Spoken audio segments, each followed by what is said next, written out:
आप मुझे ये बताएं, कल मैंने जब आपको कॉल की थी तो आप मुझे कह रहे थे कि आप पूजा करने गए हुए, कहाँ इतना पूजा करने ज्यादा? नहीं, खाटू श्याम जी, खाटू श्याम जी, खाटू श्याम जी मेले में गए थे हम, प्रसादी बांटने गए थे लोगों को। ओके ओके ओके यार, इतना ज्यादा प्रसाद चढ़ता है ये आप लोगों के मंदिरों में और ये सारी जगहों पे, तो वहाँ तो गरीब गुरबत होगी। नहीं, मंदिर की तरफ से नहीं था, हमारी तरफ से था, हमारे यूट्यूब फैमिली की तरफ से।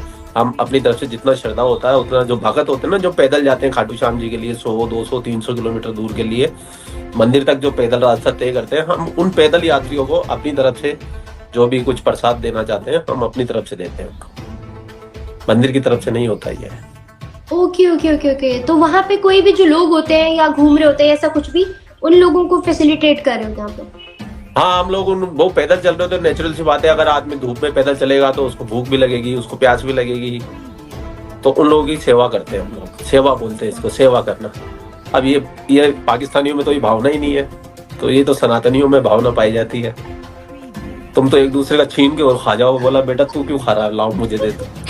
वो छीनने वाला किस्सा भी, रमजान शुरू हो रहा है ना, तो आप देखिएगा कुछ जगहों पे तो है सिनेरियो की एक एक प्लेट बिरयानी के लिए मारामारी हो जाती है पाकिस्तान के अंदर, लेकिन वहाँ नहीं होता, बड़े आराम से इज्जत से लेते हैं, बल्कि मना और करते वक्त खिलाने वाले बहुत सारे होते हैं। कभी आइएगा, कभी दिखाता हूँ आपको खाटू श्याम जी का मेला। अभी आपके ऑडियंस में भी बहुत सारे लोग ऐसे होंगे जो खाटू श्याम जी जाते हैं, आप पूछिए। मैंने तो ऑलरेडी कहा है कि मुझे ये बुरा लग रहा है, मैं इसको कंडेम कर रही हूँ, लेकिन मुझे ऑन अदर हैंड साइड जो कश्मीर के लोगों के लिए उन्होंने 75 साल पहले से वहाँ रहने का डिसीजन लिया था और उनके लिए आज जो चीजें हो रही हैं उनके लिए मुझे अच्छा लग रहा है, उनके लिए प्राउड फील हो रहा है कि नरेंद्र रहने का फैसला किया था, वो तो थे ही हिंदुस्तान में, वो तो थे ही हिंदुस्तानी। जो तुमने, जो जिन्ना साहब ने हमला करके जो पकड़ा था पीओके 1948 में, वो कब्जा किया हुआ है, वो तुम्हारा नहीं है। वो जिसको तुम कर रहे हो कि नहीं तुम्हारे साथ रहने का फैसला किया था, वो हमारे ही है कश्मीरी। ओके। और जो तुम्हारे पास में वो मुझे बताएं, वो भी लेने। मैंने बड़ी दफा बंटी जी, बड़ी दफा इंडियन जर्नलिस्ट ने मुझे कहा फलां दिसंबर तक हम कश्मीर ले लेंगे, फलां तक हम लाहौर नाम लगवा लेंगे, हम इस्लामाबाद तक आ जाएंगे, गिलगित है ही हमारा। अभी तक कश्मीर लिया क्यों नहीं? ये दावे तो तुम ठोकते हो, हमारे कौन से पत्रकार ने दावे ठोक दिए और लाइट चली गई। देखो ऐसा तो तुम्हारा मुल्क है और तुम कश्मीर लोग है, मतलब तुम हमसे कश्मीर लोग है। अबे तुम्हारे लाइटें तो है नहीं। गाइस सॉरी, हमारी लाइट चली गई। देख लो भाई, ये हरकतें इन लोगों की, इनके पास में लाइटें नहीं है और ये बातें करते हैं कश्मीर लेने की। मैंने लाइट अरेंज कर ली। नहीं यार, बस ऐसे अरेंज होगा बस तुम्हारा कश्मीर। इलेक्ट्रिसिटी का बहुत हद तक हमारे यहाँ इशू रिजॉल्व हो गया था, लेकिन जब से हमारी नई हुकूमत आई है तब से हम दोबारा उन मसलों में घिर गए। जी जी जी, बहुत बहुत बधाई यार नई सरकार के लिए भी और आपके मसलों के लिए भी, नए मसलों के लिए। तभी तो हमारे को कंटेंट मिलता रहेगा, मनोरंजन। हाँ, मैं कश्मीर गया हूँ, मैं 3 बार गया हूँ। क्या सिनेरियोस वहाँ पे हैं? कश्मीर के सिनेरियो बहुत अच्छे हैं, सब लोग खुशहाल है, और पहले थोड़ी बहुत थी उधमदाड़ वहाँ पर, और अब काफी हद तक कंट्रोल में है। और जो थोड़ी छोटी मोटी होती रहती है खबरें, तो वो तो पाकिस्तानियों को मसाला भी तो चाहिए ना, तो पाकिस्तानी शांत थोड़े ना रहते हैं, जो अपनी तरफ से जितनी कोशिश हो सकते हैं करवाते हैं। भारत सरकार, भारतीय जो आर्मी है वो उनको रोकने की कोशिश करती है और बहुत हद तक कंट्रोल हो गया है। और ये जो शांति है कश्मीर की, तुम पाकिस्तानियों को अंदर से खलबली पैदा कर रही है कि कश्मीर इतना चमन क्यों हो रहा है, क्यों इतना डेवलप हो रहा है। आज ये सुंदरी बन के जा कहाँ रही हो तुम? ये इतना सारा 2.5 किलो मेकअप जो तुमने अपने चेहरे पे लगाया है, ये लगा के क्या मतलब हिंदुस्तानियों पे हुस्न के जलवे दिखाना चाह रही हो? क्या पाकिस्तानियों पे बिजलियां गिराना चाह रही हो? करना क्या चाह रही हो, पहले मुझे ये बताओ। मैंने ना ही तो इतना ज्यादा मेकअप लगाया है, वो लाइट की वजह से मुझे करीब आके बोलना पड़ रहा है ताकि मैं नजर आऊँ, पीछे हो जाऊंगी तो दिख नहीं रही हूँ, इस वजह से मैं करीब आके बोल रही हूँ, तो ऐसे लग रहा है इतना ज्यादा नहीं लगाया हुआ, वैसे मेरी स्किन ग्लोइंग है। दूसरी बात मैं आपसे ये पूछने वाली थी यार, इतना पैसा आप लोगों के पास, एक अंबानी फैमिली ने शादी पे इतना लगा दिया, नीता अंबानी ने जो साड़ी पहन रखी थी, लोगों ने मीम्स बनाए हुए थे, पाकिस्तान की जीडीपी नीता अंबानी पहन के चल रही है। जी जी बिल्कुल बिल्कुल। इतना पैसा है, कहाँ लेके जाओगे भाई? हमारा कर्जा ही उतरवा दो।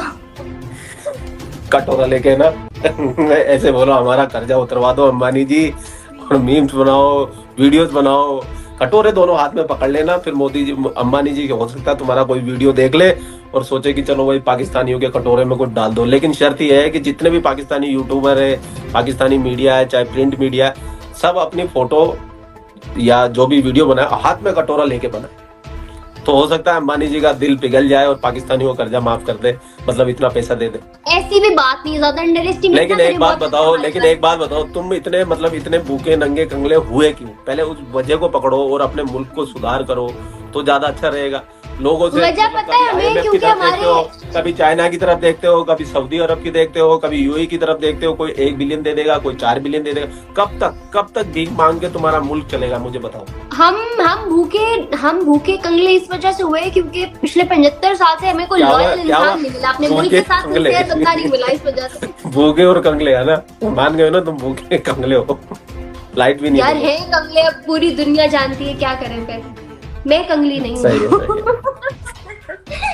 अच्छा ये गरीब मुल्क की अमीर कौन है?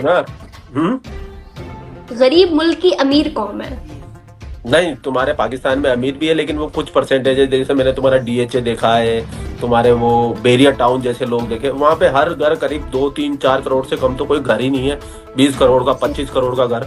और बेरिया टाउन में अगर कोई घुस जाए तो आदमी बोल नहीं सकता है कि ये पाकिस्तान है, क्योंकि पाकिस्तान के हालात अलग बहरिया टाउन, पाकिस्तान में जितने भी बहरिया टाउन है, पाकिस्तान के अंदर भी है ना। पाकिस्तान में 2 पाकिस्तान बसते हैं, एक गरीबों का पाकिस्तान, एक अमीरों का पाकिस्तान।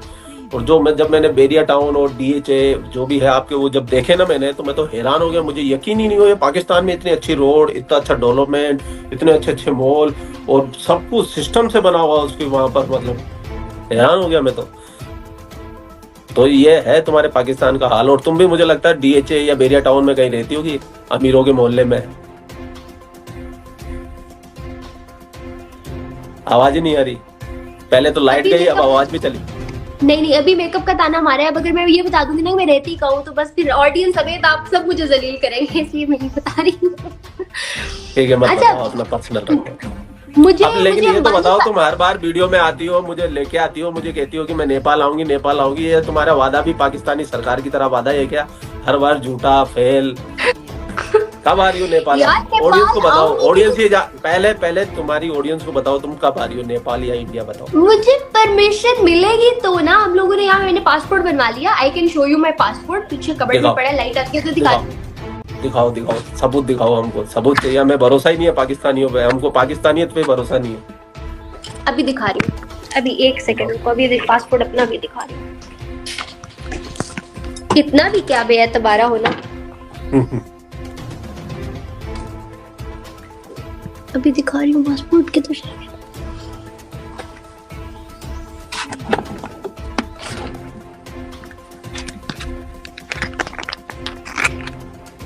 गाइस, ये रहा मेरा पासपोर्ट। वाह, ये हरे पासपोर्ट की तो इज्जत ही नहीं है, तो ऊपर से नीचे से चौथे नंबर पे रेटिंग चल रही है इस पासपोर्ट की। तो ये रहा मेरा पासपोर्ट। अब खबरदार, इसी पासपोर्ट पे तो तुम्हारे पीएम को यूएस में नंगा कर दिया जाता है, और इस पासपोर्ट को लेके तुम खुश हो रही हो, इतरा रही हो।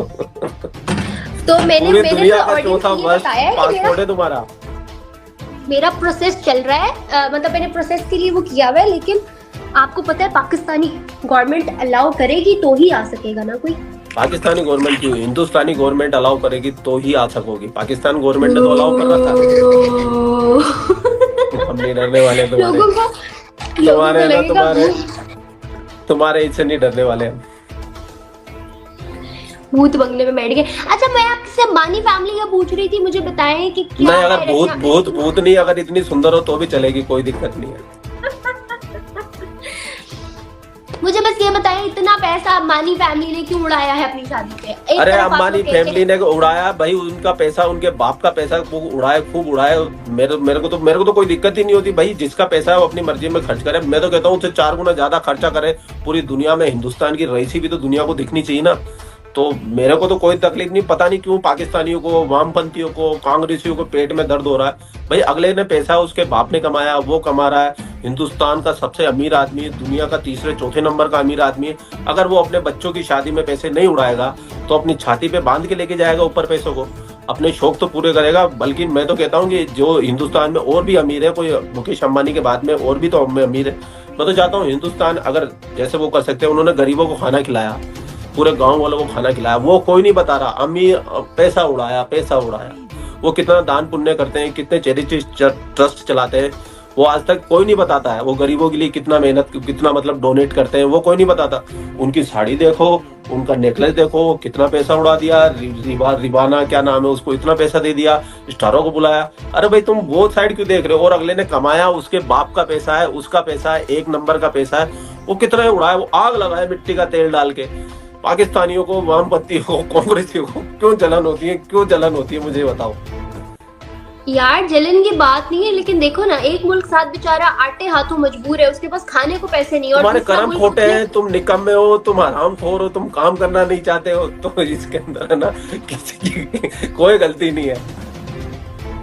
अब देखो तुम्हारा परमाणु बम बनाने वाला, मेरी बात सुनो, तुमको सबसे पहले परमाणु बम जिसने बना के दिया उसको भी तुमने जेल में बंद कर दिया, तो कौन पाकिस्तान के लिए काम करेगा?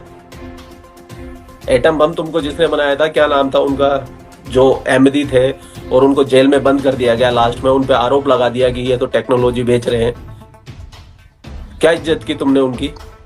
टैलेंट की इज्जत नहीं है ना, देखो इसीलिए तो मेरी हाँ। इज्जत नहीं करे पाकिस्तान। तो अरे तुम इंडिया में अगर आ भी गई गलती से, मैं तुम्हें बता रहा हूँ, तुम्हारा इंटरव्यू ले लेके तुम्हें वैसे ही फेमस बना देंगे मीडिया वाले, तो रातों रात स्टार बन जाओगी तुम। पाकिस्तान में कोई आ रखा हुआ है, तुम पता नहीं कहाँ फंसी हुई हो, जाइलों के बीच में, जिहादियों के बीच में। देखो जो अमर हो, अकबर हो, एंथोनी हो, बाप रामलाल, ये सबका। बंटी जी पहले आप सॉरी बोले, आपने इतना जलील किया आज मुझे पॉडकास्ट में, ऑडियंस के सामने सॉरी। हाँ, इतना इतना मजाक उड़ाया मेरा, किसी भी बात। मेरा तो काम, देखो देखिए बुरा मानने की जरूरत नहीं, मेरा तो काम ही पाकिस्तानियों का मजाक उड़ाना, मेरा तो धंधा ही यही है, मेरा तो बिजनेस ही यही है। चलो कोई बात नहीं, जाओ। और मैं पाकिस्तानियों को इंटरव्यू देता भी नहीं हूँ, लेकिन ये महविश मेरे को 4 दिन से मेरे पीछे लगी हुई है, बंटी जी आज करे, अभी करे, मैं रेडी बैठी हूँ, फिर ये मतलब इमोशनल अत्याचार करके इंटरव्यू ले लेती है। मैंने तो मैं इंटरव्यू करता ही नहीं हूँ किसी। अच्छा यार, थैंक यू सो मच। वो जितना मैं इंसिस्ट करती हूँ ना, उतना बदला निकाल लेते हो इंटरव्यू में आके मेरे से। तभी तो वो सारी बढ़ात निकाल लेता हूँ लाइफ के अंदर आगे, कि मेरे मन में जो है सब बोल देता हूँ। आ गया। कितनी सेल्फी ले रहे थैंक यू सो हो? मच। जय श्री राम, पिक्चर आपकी सभी ऑडियंस को बाय।